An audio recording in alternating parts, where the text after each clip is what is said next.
ఓం శ్రీరామచంద్ర పరబ్రహ్మణే నమ. రామనామం ఎంతో రమ్యమైనది. సమస్త కల్మషాలను క్షణకాలంలో దూరం చేయగలిగినటువంటిది. సమస్త పాపాల నుండి ప్రక్షాళన చేయగలిగినది పరమోత్కృష్టమైన రామనామం.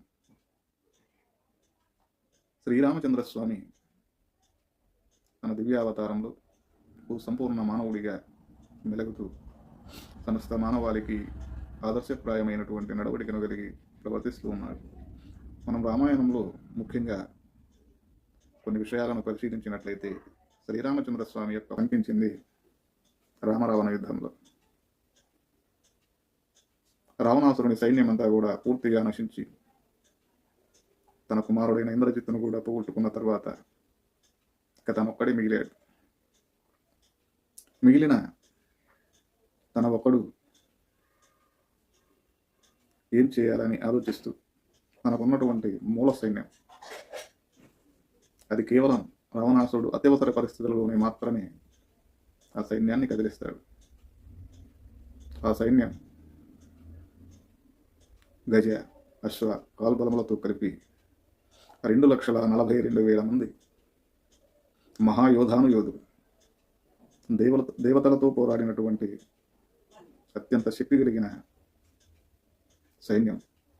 అటువంటి సైన్యాన్ని తీసుకుని రావణాసురుడు శ్రీరామచంద్రస్వామిపై యుద్ధానికి వచ్చాడు. ఆ మూల సైన్యం అంతా కూడా రామచంద్రస్వామిని చుట్టుముట్టింది. మధ్యలో ఉన్నది రాముడు ఒకడు. ఎందుకు అంటే రావణాసురుని ఆజ్ఞ ఒకటే, మీరు రాముని ఏ విధంగానైనా కట్టుదిట్టం చేయండి, అసహాయం చేయండి, తరువాత పని నేను పూర్తిగా ఇస్తాను అంటాడు. అందుకే వారంతా ఒక కుమ్మడిగా దాడికి వచ్చారు. అది గమనించిన రామచంద్రస్వామి ప్రళయకాల రుద్రునిలా చెలరేగిపోయాడు. తన చేతిలో విల్లు శ్రీ మహావిష్ణువు యొక్క సుదర్శన చక్రంలా తిరుగుతూ ఉంది. ఎక్కడ నుండి బాణాలు వస్తున్నాయో, ఎంత వేగంతో వస్తున్నాయో, ఒక్కొక్క బాణం నుండి ఎన్ని రకాల బాణాలు, ఎన్ని రకాల ఆయుధాలు ఆ సైన్యంపై పడుతున్నాయో చూడటానికి అక్కడ ఉన్నటువంటి వానర వీరులకు కానీ, రాక్షస వీరులకు కానీ, దేవతలకు కానీ సాధ్యం కావడం లేదు.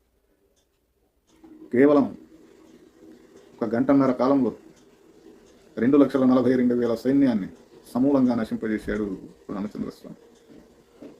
అది చూసిన వానరోత్తములైన సుగ్రీవుడు, జాంబవంతుడు,